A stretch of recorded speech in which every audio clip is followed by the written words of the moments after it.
अपितो अजामिलो गज गणिका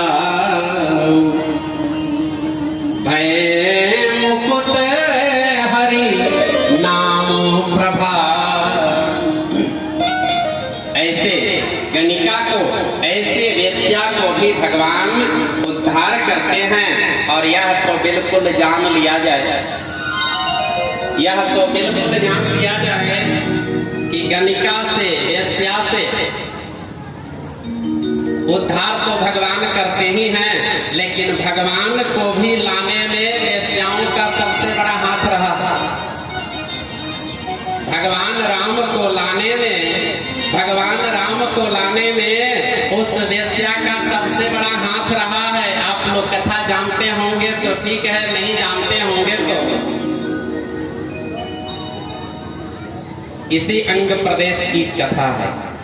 इसी अंग प्रदेश में बहुत बड़ा अकाल पड़ा हुआ है। रोमपाद जी राजा हैं, ध्यान से सुनिए। राम जी को अवतार में, राम जी को लाने में वेश्याओं का सबसे बड़ा हाथ है। इसीलिए कहा जाता है अपितु अजामिलो गज गणिकाऊ। वह गणिकाओं को राम जी को लाने में सबसे बड़ा अहम भूमिका क्या है? अंग प्रदेश में बहुत बड़ा अकाल पड़ा है, इसी प्रदेश में। अब अकाल यहाँ का समाप्त कैसे होगा, वर्षा कैसे होगा?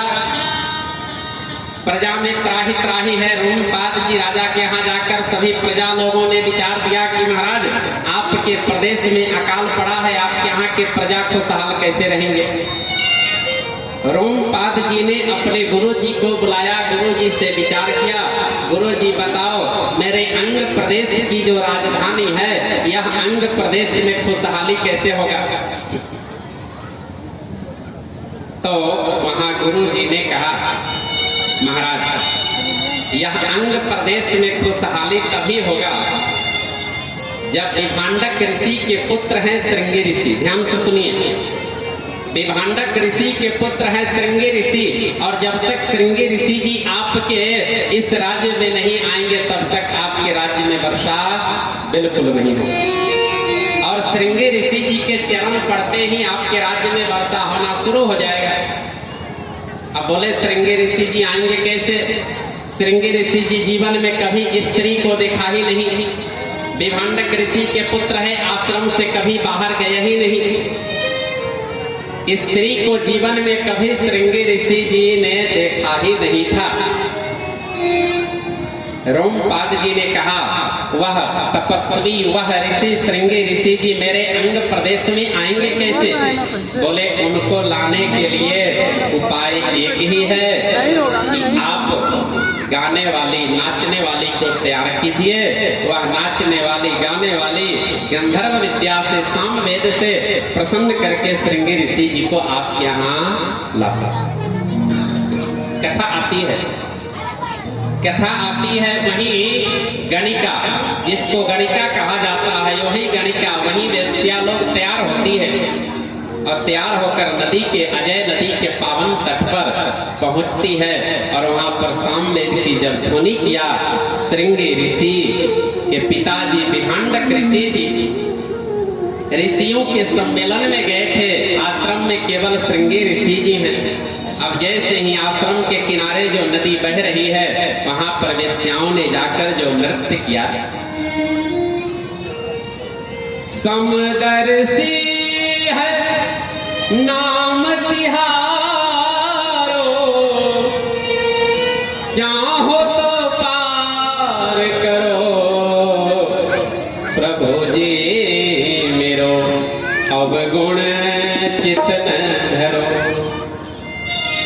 एक लोहा पूजा में राखत, एक घर बधिक पड़ो, यह दो बेधा रस नहीं जानत, कंचन पड़त खरो, प्रभु जी मेरो अवगुण चित धरो, प्रभु जी मेरो अवगुण चित न धरो। एक नदिया एक नारे कहावत, मैलो नीर बहो, दोनों मिले कई एक वर्ण है, सुरसरी नाम। श्रृंगी ऋषि जी ने सुना इतना सुंदर आवाज और प्रभु की इतनी बड़ी महिमा, वह सब पर दया करते हैं, सब पर करुणा करते हैं, और इतना सुंदर यह आवाज आ कहां से रहा है, जो आज श्रृंगी ऋषि जी ने जीवन में कभी स्त्री को नहीं देखा था, आज आश्रम के खिड़की से जब देखते हैं तो सुंदर स्त्री और नृत्य कर रही है, गान कर रही है। अब तो श्रृंगी ऋषि जी आश्रम के बाहर बोले, देवी आप लोग कहां से आई हो? आपका सुंदर स्थान कहाँ है, मैं जान सकता हूँ? आप मेरे आश्रम के आसपास में किस लिए घूम रही हो, मैं जान सकता हूँ? अब आज इन गणिकाओं ने, वेश्याओं ने कहा, महाराज हम लोग बहुत दूर से आए हैं और इस नदी के किनारे हम लोग गान करते करते कुछ दूर और जाना है, और हम लोग सोच रहे हैं कि आपके आश्रम के किनारे थोड़ा सा सुंदर गान करूं, थोड़ा भजन गाऊं। मैं तो नहीं जानती थी कि आप आश्रम में हो। अब जैसे ही वह सुंदर स्त्री को श्रृंगी ऋषि जी ने देखा, श्रृंगी ऋषि जी ने कहा, देवी आपका कोई घर तो होगा? बोले, हाँ महाराज, हम लोगों का घर भी है, चलोगे आप? हम लोगों के घर पर आप चलोगे? बोले, हाँ जरूर, मैं आप लोगों के घर पर जाऊंगा। होता क्या है, संयोग ऐसा होता है, उस वेश्याओं के नाव पर श्रृंगी ऋषि जी बैठ जाते हैं, और बैठने के बाद में उन वेश्याओं के द्वारा जो सुंदर गान हो रहे हैं, सुंदर गीत हो रहे हैं, सुंदर संगीत हो रहे हैं। ध्यान दीजिए, अगर कहीं सुंदर संगीत हो रही हो तो कान किसी का प्रतीक्षा नहीं करता, अपने आप वहां चला जाएगा। सुंदर कहीं वस्तु हो तो आंखें किसी की प्रतीक्षा नहीं करती, अपने आप वहां पर चला जाता है। श्रृंगी ऋषि जी उसके नाव में बैठ गए। अब नाव में जब बैठते हैं तो वह गीत गाती हुई और नाचती हुई लेकर पहुंचती है अंग प्रदेश। जैसे ही अंग प्रदेश में पहुंचती है और जैसे अंग प्रदेश के सीमा में वह वेश्याओं ने लेकर के श्रृंगी ऋषि जी को प्रवेश किया, इतने में वर्षा होना शुरू हो गया। जैसे ही वर्षा होना शुरू हो गया, रोमपाद जी समझ गए मेरे आश्रम में श्रृंगी ऋषि जी का आश्रम हो चुका, मेरे दरबार में श्रृंगी ऋषि जी का आगमन हो चुका। अब उन वेश्याओं ने लेकर के जैसे ही श्रृंगी ऋषि जी को दरबार में पहुंचे, रोमपाद जी प्रसन्न हो गए, प्रजा में खुशहाली हो गया, अंग प्रदेश बिल्कुल पल्लवित हो गया। लेकिन रोमपाद जी को डर सता रहा था, रोमपाद जी को डर सता रहा था, हो न हो विभांडक ऋषि जी आएंगे और विभांडक ऋषि जी आकर के कहीं मुझको श्राप न दे दे कि मेरे पुत्रों को आपने ऐसे क्यों बुलाया छल करके, हो न हो कहीं श्राप न दे दे। रोमपाद जी को डर था। विभांडक ऋषि जी पीछे से आ ही रहे हैं, गुस्से में थे। अब जैसे ही गुस्से में आकर रोमपाद जी को कुछ कहना चाह रहे हैं, इतने में श्रृंगी ऋषि जी का आज रोमपाद जी के भवन में जो शांता नाम की बेटी है, शांता नाम की बेटी से ब्याह कर दिया गया। जब ब्याह हो गए, अब तो अपने बहू को कोई भी पिता चाहता है क्या जो दुख देखे? नहीं, विभांडक ऋषि जी शांत हो जाते हैं। वहीं श्रृंगी ऋषि जी समय आने पर दशरथ जी रोमपाद जी के यहाँ आकर अंग प्रदेश में, आप लोग राम कथा सुने होंगे, राम कथा आप लोग सुने होंगे। वहीं दशरथ जी महाराज इसी अंग प्रदेश में रोमपाद जी के यहाँ आकर श्रृंगी ऋषि वशिष्ठ बुला, पुत्र काम शुभ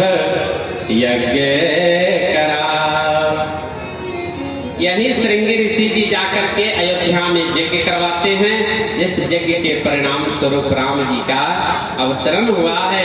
इसीलिए कहा जाता है अपितु वजामिलो गजगनी का भय मुकुत हरि नाम प्रभाव।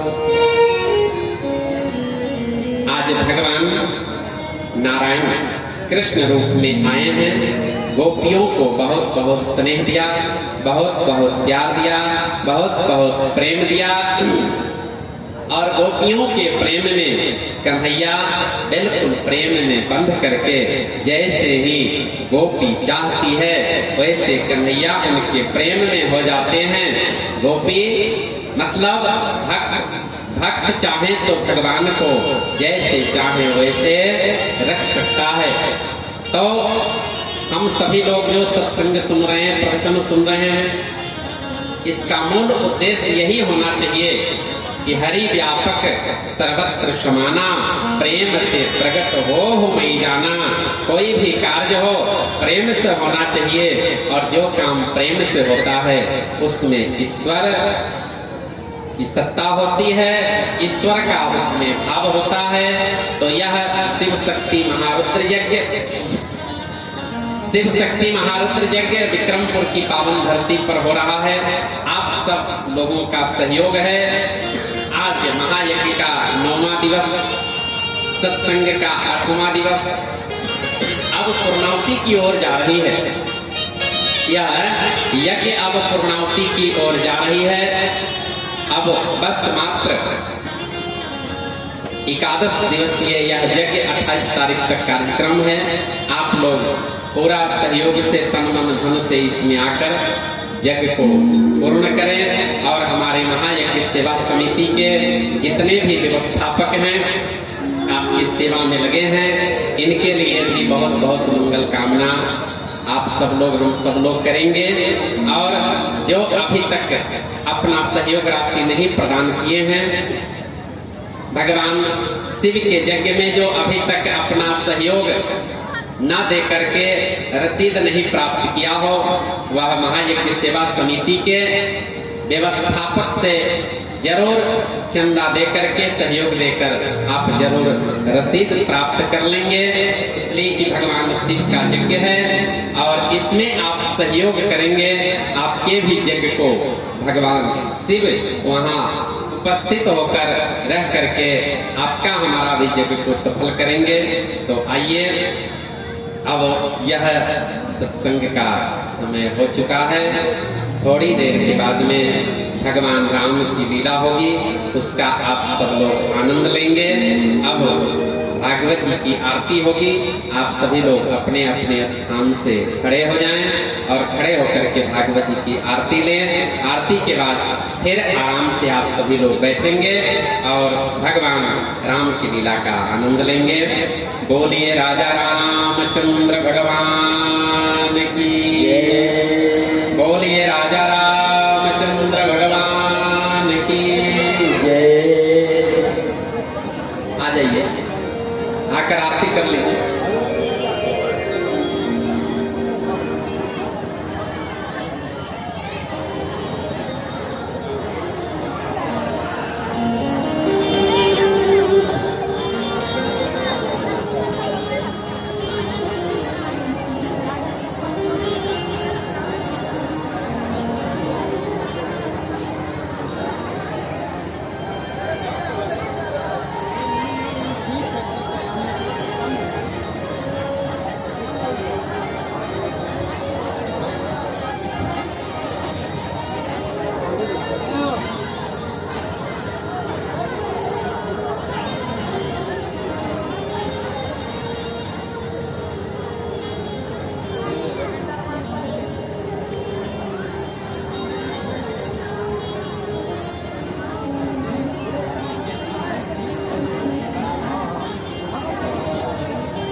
हरि ओम सहस्रशी रेखा भूरुखः सहस्राक्षः सहस्रपात शाभो मेघों चन्द्रमादश कृत्वा यतिष्ठदशाङ्गुलम् पुरुष एवेदद्वान् सर्वां जगभूतं जज्जवाभ्याम् उतां ब्रीकतपस्ये शाणु जदान्ने नातियो हति एतावान् स्याहिमा दुर्जाया शभोरुपवाद शब्दसभाभूतान् त्रिपादस्या व्रतं देवे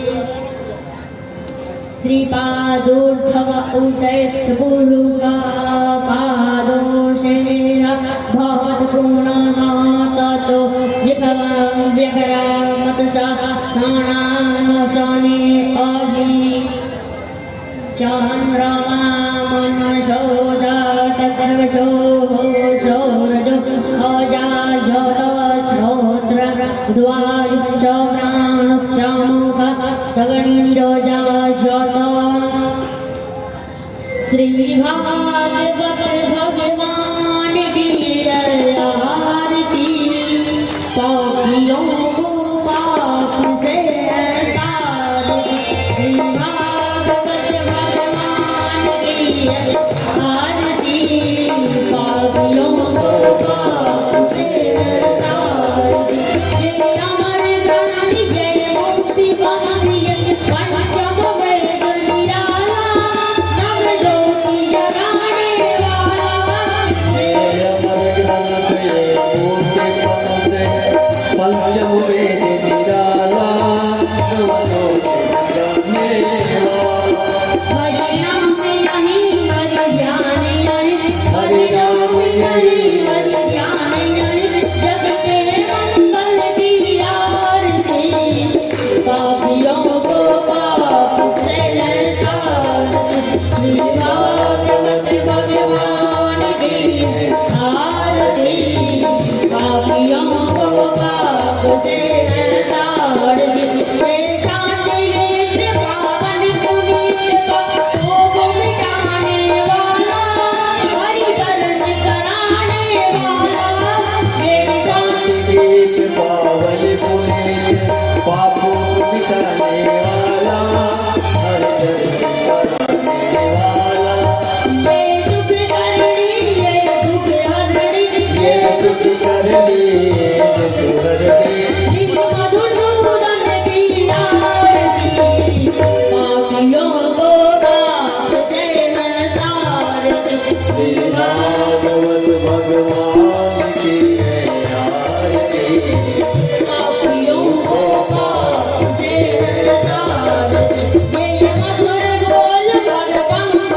बोल सतनाम बताने वाला बिगड़ी को बनाने वाला ये मधुर बोल पर पंख बोल सतनाम बताने वाला बिगड़ी को बनाने वाला श्री राम हरि हरि श्याम हरि मेरा कोई नहीं बन जाऊं यही प्रभु के महिमा की आरती पापियों को पाप से तारती श्री भागवत भगवान की आरती पापियों को पाप से तारती श्री भागवत भगवान की आरती पापियों को पाप से तारती पापियों को पाप से तारती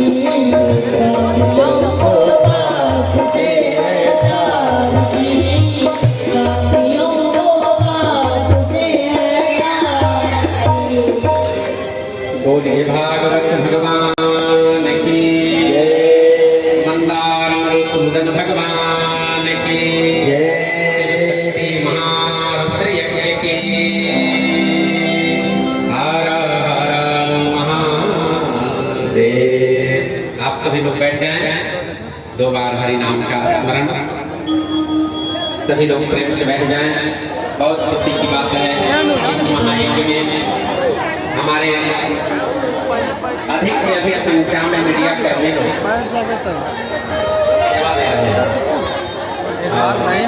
इसमें हमारे जीवन मिश्रा जी आप ही मीडिया से हैं और खुशी की बात तो यह है कि ये लोग प्रचार भी कर रहे हैं और कार्यकर्ता के भी रूप में हैं।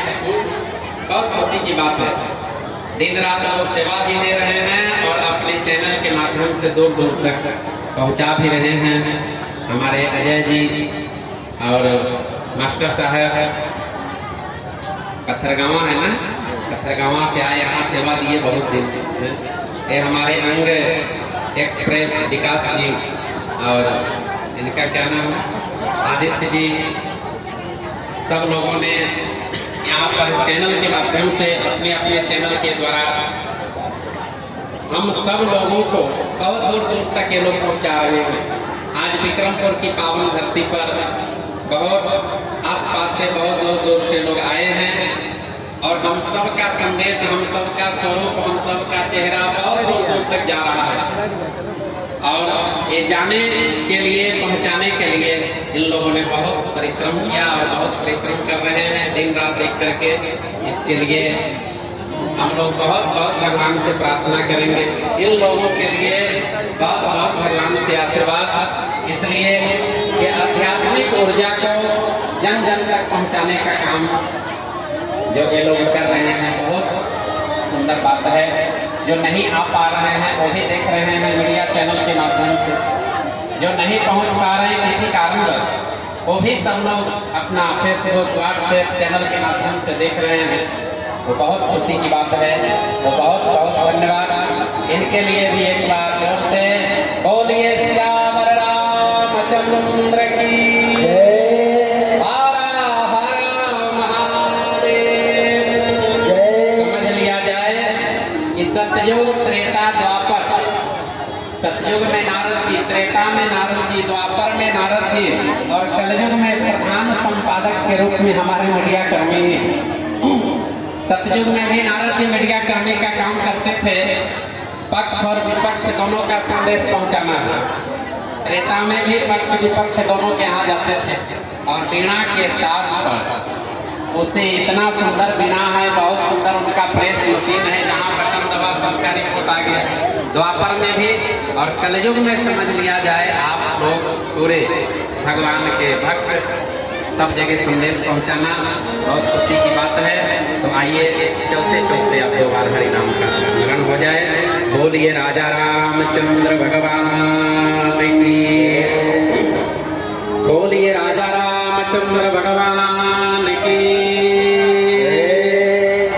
सीताराम सीताराम सीताराम कहिए, सीताराम सीताराम सीताराम कहिए।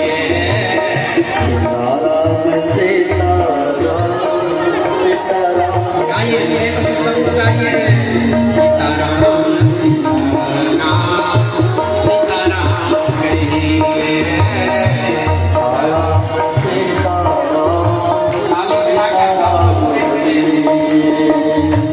राही मेरा राम, राही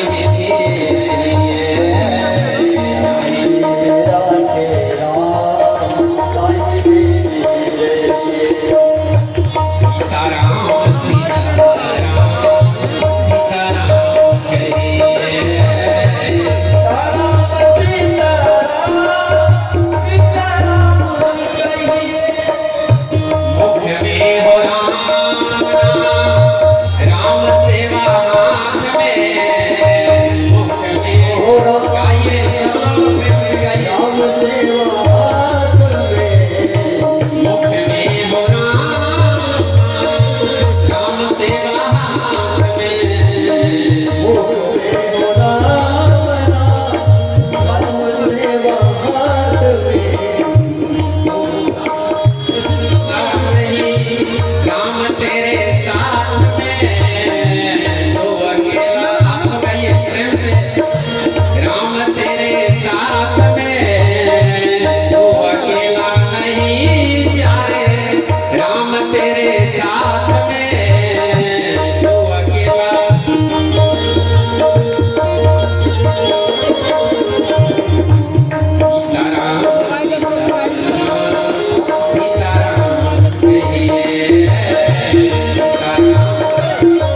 मेरा अंग एक्सप्रेस जिंदा